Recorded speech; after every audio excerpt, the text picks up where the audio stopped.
అందరికీ నమస్కారం. ఈరోజు మనతో పాటు మాట్లాడడానికి మంజుల వెంకటేష్ గారు ఉన్నారు. ఈయన సామాజిక సేవా కార్యకర్త. ఈ సేవా కార్యక్రమాల యొక్క ప్రధాన ఉద్దేశం ఆయన అడిగి తెలుసుకుందాం. సార్ నమస్కారం. సార్ మీరు చాలా సేవా కార్యక్రమాలు చేస్తూ ఉన్నారు. ఏదైనా దీనికి ఏమన్నా ఆర్గనైజేషన్ పెట్టారా? మా సేవా సంస్థ పేరు వచ్చేసి ఆ నలుగురు సేవా సమితి. ఇది మేము ప్రారంభించినప్పుడు ఇది సంస్థగా ఆవిర్భవిస్తుందని కానీ లేకపోతే ఇంతమంది కార్యకర్తలు పనిచేస్తారని కూడా మేము ఎప్పుడు అట్లా ఊహించలేదు. 2013లో ఆ నలుగురు సేవా సమితి అనే పేరు లేకుండానే ఈ యొక్క కార్యక్రమాన్ని మేము ప్రారంభించడం జరిగింది. క్రమేపీ ఇది 2018లో. సో ఆ నలుగురు అని ఎందుకు పెట్టారు ఈ ఆర్గనైజేషన్ పేరు? ఆ నలుగురు అని ఎందుకు పెట్టినామంటే యాక్చువల్గా మేము 2013లో ప్రారంభించినప్పటికీ 2016-17 వరకు కూడా మేము ఎక్కడ కూడా ఈ కార్యక్రమాలు ప్రచారంలోకి రాలేదు. అయితే మాకు సహజంగానే ఈ కార్యక్రమాలను ప్రచారం చేయడం అవసరం ఉందా అన్న క్వశ్చన్ మార్క్లో ఉంటే ఒక మీడియా మిత్రుడు తప్పకుండా మీరు చేస్తున్న మంచి పని సమాజంలోకి వెళ్తే ఇంకా మీకు సపోర్ట్ దొరుకుతుంది, ఇంకా అనేక మందికి ప్లాట్ఫామ్ ఇచ్చిన వాళ్ళు అవుతారు అని చెప్తే ఫస్ట్ ఆంధ్రజ్యోతిలో ఆర్టికల్ ఒకటి రాస్తారు. 4 యువకులు కలిసి భుజం అందిస్తూ అని చెప్పి ఆ నలుగురు టైటిల్తో ఆర్టికల్ వచ్చింది. దాని తర్వాత ఒక 6 months తర్వాత ఈనాడులో కూడా సేమ్ అదే పేరుతో వచ్చింది. మళ్ళా 18లో సాక్షిలో కూడా సేమ్ అదే పేరుతో ఆర్టికల్ వచ్చింది. మేము అప్పుడు ఒక ఆలోచన వచ్చింది, ఇదే పేరుని ఎందుకు మనం కన్ఫర్మ్ చేసి రిజిస్టర్ చేయకూడదు అని చెప్పి 2018లో దాన్ని రిజిస్టర్ చేస్తున్నారు. వివిధ సేవా కార్యక్రమాలు వేరే వాళ్ళని చూసి మీరు చేయడం జరిగిందా, లేకపోతే మీలో ఆ భావన అనేది ఎప్పుడు కలిగింది, ఎలా కలిగింది? యాక్చువల్గా ఈ కార్యక్రమం చేయడానికి ప్రేరణ స్ఫూర్తి ఒకటి, బర్గత్పుర ఆర్ఎస్ఎస్ కార్యాలయంలో మంచి పని చేయడానికి ఒక్కరు చాలని ఒక పుస్తకం కొన్నాను. దాని తర్వాత ఒక సమావేశంలో కూడా ఒక ఆదర్శమైనటువంటి సేవా కార్యక్రమం చేయాలని విన్నాను. దానికి తోడు మా నాన్నగారు ఒక పండుగ రోజు ఒక అవ్వ చనిపోతే ఒక 4-5 మంది కలిసి ఒక అంతిమ సంస్కారాలు చేసినారు. పుస్తకం చదవడం ఒకటి, 2 మా నాయన చేసిన కార్యక్రమం ధైర్యముడు. అది కాకుండా ఈ కడప జిల్లాలో ఒక పోలీస్ కానిస్టేబుల్ రామాంజనేయులు గారు అని చెప్పి అప్పటికే వేల సంఖ్యలో అనాథ శవాలకు అంతిమ సంస్కారాలు చేసినాడు. అది కూడా మాకు కొంత ప్రేరణ ఇచ్చింది. ముఖ్యంగా చూసుకోవచ్చు, చాలా వీడియోస్లో మేము కూడా చూడడం జరిగింది. ఈ వీడియోస్లో అది కూడా కరోనా టైంలో ఎవరు కూడా బయటికి రాని పరిస్థితి. ఆ టైంలో కూడా కరోనా వచ్చిన మృతదేహాలకు కూడా మీరు అంత్యక్రియలు చేయడం జరిగింది. యాక్చువల్గా కరోనా సమయంలో మేము కూడా కొంత ఫస్ట్ వేవ్లో కొంత భయపడినప్పటికీ, అయితే డే 1 కరోనా స్టార్ట్ అయినప్పటి నుంచి ఒక ఆ నలుగురు సేవా సమితి పేరుతోటి ఒక ఆటో అనౌన్స్మెంటు, తర్వాత ఎవరైతే స్ట్రక్ అయిపోయి ఎక్కడ పోలేనటువంటి వాళ్ళకి ప్రతిరోజు కూడా ఆ నలుగురు సేవా సమితి ఆధ్వర్యంలో హైజెనిక్ ఫుడ్ కూడా వాళ్ళకి ఇవ్వడం జరిగింది. బాయిల్డ్ ఎగ్స్ కానీ లేకుంటే మొలకలు కానీ ఇట్లా పప్పాయ కానీ ఇట్లా రకరకాల ముఖ్యంగా మాకు బ్యాక్ బోను, తర్వాత మాకు ఎప్పుడు కూడా రెగ్యులర్గా మా సంస్థ విషయాలను కానీ పరిశీలిస్తున్నటువంటి జగద్గురు శంకరాచార్య శ్రీ విద్యారణ్య భారతి స్వామీజీ వారి యొక్క ప్రేరణ, వారి దగ్గరికి మేము పొద్దుటూరులో కరోనా సమయంలో పొద్దుటూరుకు వెళ్ళి వాళ్ళని కలవడం జరిగింది. అయితే అప్పటి వరకు ఏదైతే ఆ నలుగురు సేవా సమితి కేవలం ఫుడ్ డొనేషన్ ఇదే చేస్తుంది, కానీ మేము అప్పుడు ఒక నిర్ణయం తీసుకున్నాం. స్వామీజీని అడిగి, స్వామీజీ సమాజానికి ఇప్పుడు చాలా అవసరం ఉంది, మనం ఇప్పుడు ఈ కార్యక్రమాన్ని కంటిన్యూ చేయాలా లేకపోతే ఏదైతే అంతిమ సంస్కారాలు ఉన్నాయో అవి ఆపేయాలని అంటే, లేదు నాన్న, ఖచ్చితంగా సమాజానికి ఏదైతే అవసరం ఉంటుందో మీరు తప్పకుండా ముందుకు పోండి, ప్రకృతి మీకు సహకరిస్తుంది, ప్రకృతి మిమ్మల్ని కాపాడుతుంది అని చెప్పి ఆయన మాట మా కార్యకర్తలంతా కూడా ఎక్కడ కూడా ఒక చిన్న భయం కూడా లేకోకుండా దాదాపు కరోనాలో కూడా 100ల సంఖ్యలో, దాదాపు అంటే 100 కాలేదు, ఒక 70 నుంచి 80 కరోనా పాజిటివ్తో చనిపోయిన బాడీలని అంతిమ సంస్కారాలు చేయడమే కాకుండా ప్రతిరోజు కరోనా వార్డులోకి వెళ్ళి మేము వాళ్ళకి ధైర్యాన్ని నింపడానికి మాస్క్ అంటే కావాల్సిన జాగ్రత్తలు తీసుకొని, అంటే అప్పుడు కొంత మనకు సెకండ్ వేవ్లో ప్యానిక్ అయ్యి కొంత భయపడి మరణాలు జరిగినాయని చెప్పి ఒక రిపోర్ట్ ఉండింది. దానికి మనము అంటే ఎవరైతే బయట ఉంటారో వాళ్ళు కూడా వాళ్ళ దగ్గరికి వెళ్తే వాళ్ళు ధైర్యంగా ఉంటారు, మనోధైర్యంతో వాళ్ళు ఇంకా గట్టిగా నిలబడతారనే ఒక సంకల్పంతో ప్రతిరోజు కూడా కరోనా వార్డులోకి మా కార్యకర్తలతో, నేను నాతో పాటు మా కార్యకర్తలంతా కూడా వెళ్ళారు. సో ఆ టైంలో పాజిటివ్ వచ్చిన వాళ్ళ దగ్గరికి వెళ్ళారు. సో మీరు పక్కనున్న వాళ్ళు ఏమనేవాళ్ళు? ఇంట్లో సభ్యులు ఏం భయపడలేదు, కానీ కొంతమంది స్నేహితులు వాళ్ళు వీళ్ళు మమ్మల్ని ఏం కలవద్దని, మేము ఫోన్లోనే మాట్లాడతాం, మా దగ్గరికి రావద్దని కూడా కొంతమంది అన్నారు. అయితే వాళ్ళకున్న భయం వాళ్ళకు ఉంది, కానీ అంత టోటల్గా అంటే ఫీల్డ్లోకి వెళ్ళి కరోనా వార్డే కాదు బాడీలను తీసుకుపోయి క్రిమేషన్ చేసిన అంతా చేసినా కూడా మా టీంలో కరోనా వచ్చింది, మాకు కూడా 2-3 వచ్చింది. కానీ దానికి కావాల్సిన జాగ్రత్తలు తీసుకుంటూ ఆ కరోనా వచ్చినప్పుడు కూడా మేము ఆగలేదు.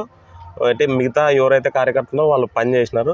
మేము అంటే మాకు కరోనా సమయంలో ధైర్యమే మమ్మల్ని నిలబెట్టింది, స్వామీజీ ఆశీర్వాదమే మమ్మల్ని నడిపించినది. మాకు కరోనా తర్వాత మీరు ఏ కార్యక్రమాలు చేశారు, సేవా కార్యక్రమాలు? కరోనా తర్వాత, కరోనా కంటే ముందు కూడా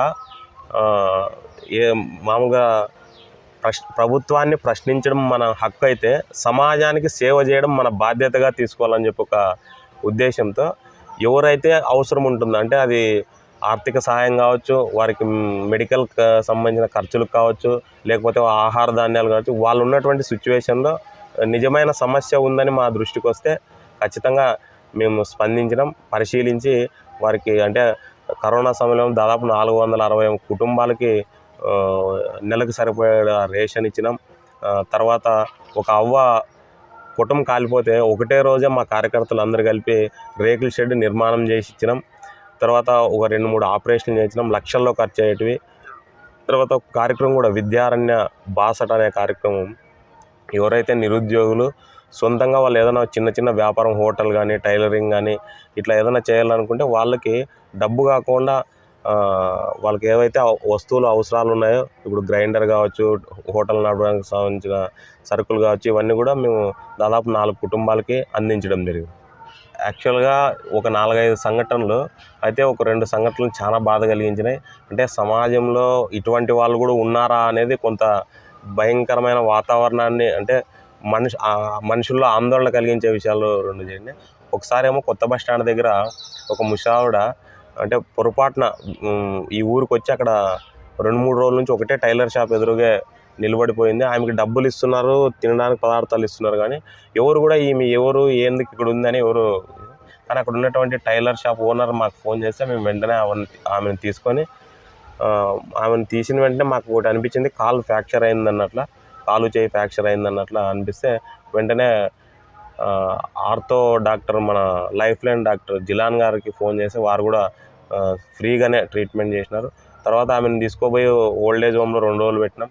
తర్వాత అక్కడ కూడా ఆమెకి సపరీలు చేయడానికి కొంత ఇబ్బంది అయితే ఇక్కడ ఉన్నటువంటి చర్చిలో ఉన్నటువంటి హోమ్లో పెట్టినాం. తర్వాత వాళ్ళ బంధువులంతా కూడా గుర్తించి ఒక 1 వీక్ తర్వాత వచ్చి వాళ్ళు తీసుకెళ్ళినారు. చాలా సంతోషం ఆ విషయం. అంటే వాళ్ళు ఆ ముస్లాంని మళ్ళా చేరదీసినారు. కానీ ఈ మధ్య ఒక వారం కిందట జరిగిన సంఘటన ఏమంటే, గుంటూరుకు సంబంధించిన ఒక వృద్ధురాలు రైల్వే స్టేషన్లో పడి ఉంటే దాదాపు 7 రోజుల నుంచి కూడా చూస్తున్నారు తప్ప ఎవరు స్పందించలేదు. కానీ అక్కడ శానిటేషన్ సంబంధించిన సిబ్బంది ఆనలుగురు సేవా సమితి కార్యకర్తలకు సమాచారం ఇస్తే మా కార్యకర్త దీపు వెళ్ళి అంబులెన్స్లో తీసుకొని వచ్చి గవర్నమెంట్ హాస్పిటల్కి తీసుకొస్తే వాళ్ళు అక్కడ మాకు ఎదురైన సమస్య ఏమంటే బెడ్లు లేవు, కానీ ఈమెకి ఎందుకు బెడ్స్ అనేవి లేవా?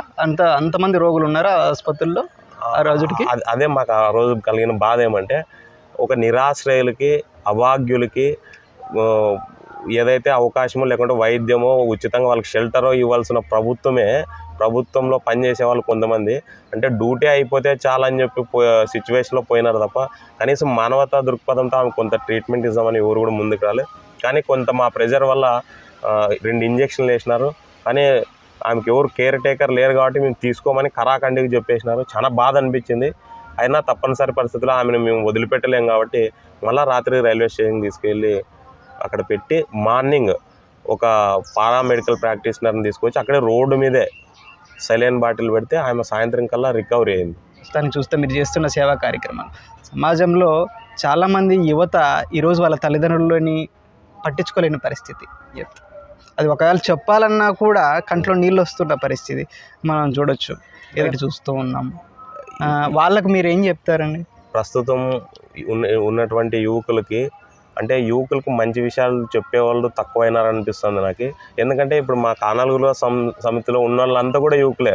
40+ ఒక 2-3 ఉన్నారు తప్ప అంతా కూడా యువకులే. వాళ్ళు అంటే ప్రేరణ కలిగించి మంచి వైపు నడిపించేటువంటి నాయకత్వం, మంచి మార్గం వైపు డ్రైవ్ చేయబడేటువంటి వ్యవస్థ మనకి ఇప్పుడు అవసరం ఉంది. అంటే యూత్ చెడిపోతున్నారని చెప్తున్నారు, కానీ నా దృష్టిలో వాళ్ళకి మంచి మాటలు చెప్పి మీకు ఈ ప్లాట్ఫామ్ క్రియేట్ చేస్తాం అని చెప్తే గిన ఖచ్చితంగా యూత్ మారుతుంది. ఈ సందర్భంగా నేను యూత్కి ఒకటి చెప్తున్నా, మనకి ఈ భూ ప్రపంచంలో ప్రత్యక్ష దైవాలు ఎవరన్నా ఉన్నారంటే తల్లిదండ్రి. మీరు గుడికి వెళ్తారా, ఎక్కడికి వెళ్తారా, అవన్నీ వెళ్ళకపోయినా మీ తల్లిదండ్రికి సేవ చేయండి. అది మీరు ఏదైతే జీవితంలో లక్ష్యం అనుకున్నారో దాన్ని తప్పకుండా సాధిస్తారు. ఎంతో కష్టపడి చదివిస్తూ ఉంటారు పిల్లల్ని. వాళ్ళు కొంతమంది మనం చూడొచ్చు, ఎంతో కష్టపడి ఒకరు రిక్షా దొక్కితే, ఇంకోళ్ళు హోటల్లో పనిచేస్తే, ఇంకో రకంగా పనిచేస్తూ ఉంటారు. ఈవెన్ దో మనం వీళ్ళ కుటుంబాలని కాకుండా అనేక కుటుంబాలు, అదే ఆఫీసర్ల కుటుంబాల్లో కూడా మనం చూస్తే ఆ పిల్లలు కూడా చివరికి వాళ్ళ తల్లిదండ్రులను చూసుకోలేని పరిస్థితి. వాళ్ళు కూడా ఓల్డ్ ఏజ్ హోముల్లో ఉన్నారు. ఒక్కొక్క ఓల్డ్ ఏజ్ హోముల్లో మనం చూస్తే వాళ్ళది ఒక్కొక్కరిది ఒక్కొక్కరికి కాదు, చాలా హైలీ మంచి రిచ్ ఫ్యామిలీ నుంచి ఉంటారు. అదేవిధంగా పూర్ ఫ్యామిలీ నుంచి వచ్చిన వాళ్ళు కూడా ఉంటారు. వీళ్ళని వాళ్ళ తల్లిదండ్రులని కుమారులు చూసుకోవాలి కదా. యాక్చువల్గా నేను ఓల్డ్ ఏజ్ హోములకి వ్యతిరేకం. జనరల్గా స్వామీజీ గారితో ఎప్పుడు డిస్కస్ చేస్తున్నాం రకరకాల అంశాల మీద. వారు చెప్తుంటారు, కోతులకు అనాథాశ్రమాలు లేవు, కుక్కలకు అనాథాశ్రమాలు, జంతువులు వేటికి కూడా అనాథాశ్రమాలు లేవు, కానీ మనుషులకే ఉన్నాయి. అంటే స్వామీజీ మాకు చాలాసార్లు చెప్పిన మాట ఏంటంటే, పిల్లలకి డబ్బు కంటే సంస్కారాన్ని అండి, మొదటి నుంచే వాళ్ళకి సంస్కారాన్ని ఇచ్చినట్లయితే తప్పకుండా మీరు ఈరోజు వాళ్ళని తీసుకుపోయి హాస్టల్లో దూరంగా వేస్తే మీ మీద ప్రేమ తగ్గిపోయి రేపొద్దున వాళ్ళు కూడా మీరు ఈరోజు ఎట్లయితే హాస్టల్లో వేసినారో రేపొద్దున మిమ్మల్ని తీసుకుపోయి వృద్ధాశ్రమాల్లో ఉంచే పరిస్థితి. కానీ భారతీయ వ్యవస్థ చాలా గొప్పది. కుటుంబానికి ఇచ్చినంత ప్రాధాన్యత ఈ ప్రపంచంలో ఎవరు కూడా ఇవ్వరు. కాబట్టి పిల్లలకు సంస్కారం ఇవ్వడం ద్వారా ఇట్లా పెద్దల్ని వృద్ధాశ్రమాలకు పంపించేది తక్కువ అవుతుంది.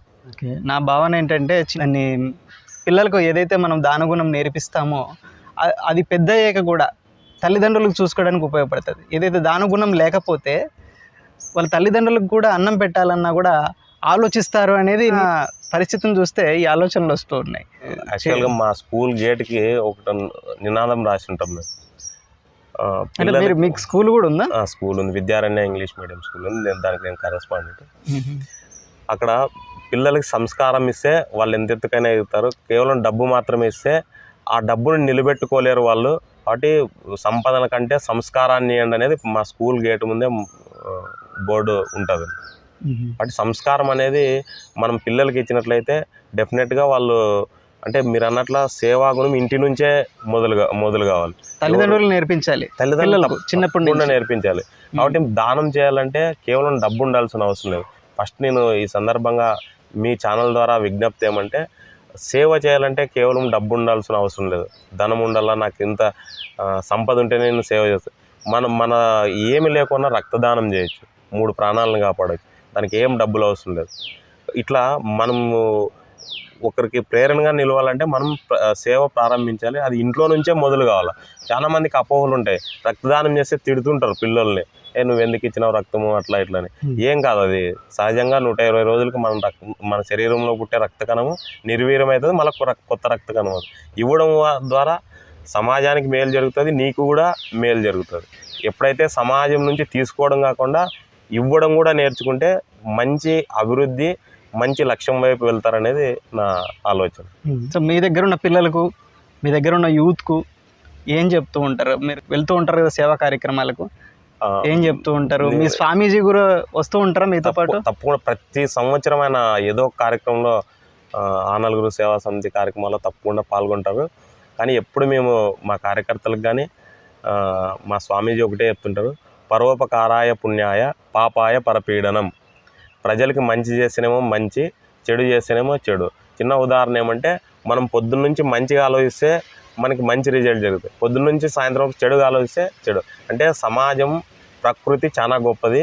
మనం ఏమి ఇస్తే అది మనకి మళ్ళీ తిరిగి ఇస్తుంది. ఇదొక్కటే. అంటే వేదాలు, ఉపనిషత్తులు ఇవన్నీ కూడా ఏం చెప్తాయంటే, పరోపకారాయ పుణ్యాయ పాపాయ పరపీడనం. మీరు ఎన్ని పూజలు చేసినా, హోమాలు చేసినా, వ్రతాలు చేసినా ప్రజలకి, అంటే మానవ సేవ మాధవ సేవ అనే కాన్సెప్ట్ ఇదే ముఖ్యమైనది. కాబట్టి అందరూ కూడా ప్రతిఫలాపేక్ష లేకుండా, అంటే ఇందాక ప్రకృతి అన్నారు, ఆ ప్రకృతికి సంబంధించి ఏమైనా చేస్తూ ఉంటారా? ఇప్పుడు మేము ఇంకొక నినాదం పెట్టినామన్నా, ప్రతి బర్త్డేకి ఒక మొక్క నాటండి, ఉమ్. ఆ మొక్కని పెంచండి అంతే. అంటే నాటి విడిచిపెట్టకుండా మొక్క ఎట్లయితే సంరక్షించుకోవాలి. ఎదుగుతుందో నువ్వు కూడా అట్లా ఎదుగుతావు అనేది. అంటే ప్రకృతికి మనం దగ్గరగా జీవిస్తున్నాం. అంటే ప్రకృతికి ఎప్పుడైతే దూరం వెళ్తామో ప్రకృతి నుంచి మనం కొన్ని ఇబ్బందులు ఎదుర్కోవాల్సి వస్తుంది. కాబట్టి ప్రకృతిని ప్రేమించడమే దేశభక్తి కూడా. మా స్వామీజీ చెప్పేది కూడా ప్రకృతిని కాపాడుకోవడమే దేశభక్తి. కాబట్టి ప్రకృతికి సంబంధించిన కార్యక్రమాలు చేస్తున్నాం, ధర్మానికి సంబంధించిన కార్యక్రమాలు చేస్తున్నాం, సేవకు సంబంధించిన కార్యక్రమాలు చేస్తున్నాం. అయితే ఆ సేవా కార్యక్రమాల్లో కులాలు, మతాలు, వర్గాలు, వర్ణాలు ఇవన్నీ కూడా మేము పట్టించుకోం. ఓకే, లాస్ట్లో మీరు యూత్కి ఇచ్చే సందేశం ఏంటి సార్? భారతదేశం చాలా గొప్పది. ప్రపంచ దేశాలకి సంస్కృతిని, సాంప్రదాయాన్ని, చాలా విలువలు నేర్పినటువంటి దేశం. అంటే ఈ మధ్య కాలంలో కరోనాలో చూసుకుంటే కూడా ప్రపంచాన్నంతకు కూడా వ్యాక్సిన్ ఇచ్చింది. అయితే మనము వేరే దేశాలు గొప్ప, వేరే వాళ్ళు గొప్ప అనేది కాకుండా భారతదేశమే చాలా ప్రపంచ దేశాలకు బట్టలుగా కట్టుకునే రానప్పుడు బట్టలు అనే సాంప్రదాయాన్ని నేర్పించి దుస్తులు ఇచ్చింది, అగ్గిపెట్టెలో పట్టే చీరలు. అంటే మనకేదో కొంత చరిత్రలో మనల్ని ఏదో తక్కువ చేసి చూపించడం వల్ల మనం తక్కువ అనుకున్నాం. కానీ ప్రపంచ దేశాల్లో మీరు ఎక్కడైనా చూడండి, మనోళ్ళే, అంటే రాజకీయంలో కావచ్చు, ఐటీ రంగాల్లో కావచ్చు, మనోళ్ళే ఉన్నారు విజ్ఞానవంతులు. కాబట్టి భారతదేశం గొప్పది. ఇక్కడే మనకు అవకాశాలు ఉన్నాయి. ఈ యొక్క జాతి యొక్క గొప్పదనాన్ని మంచి లక్ష్యం వైపు, అంటే చిన్న వయసులోనే ప్రేమ వ్యవహారాలు కాకుండా గొప్ప లక్ష్యంతో ఎదిగితే మనకు కావాల్సినంత వస్తుంది. కాబట్టి యువత మేలుకో, ఈ దేశాన్ని ఏలుకో అనేది నా సందేశం. చూస్తూనే ఉండండి శ్రీకరి ఛానల్.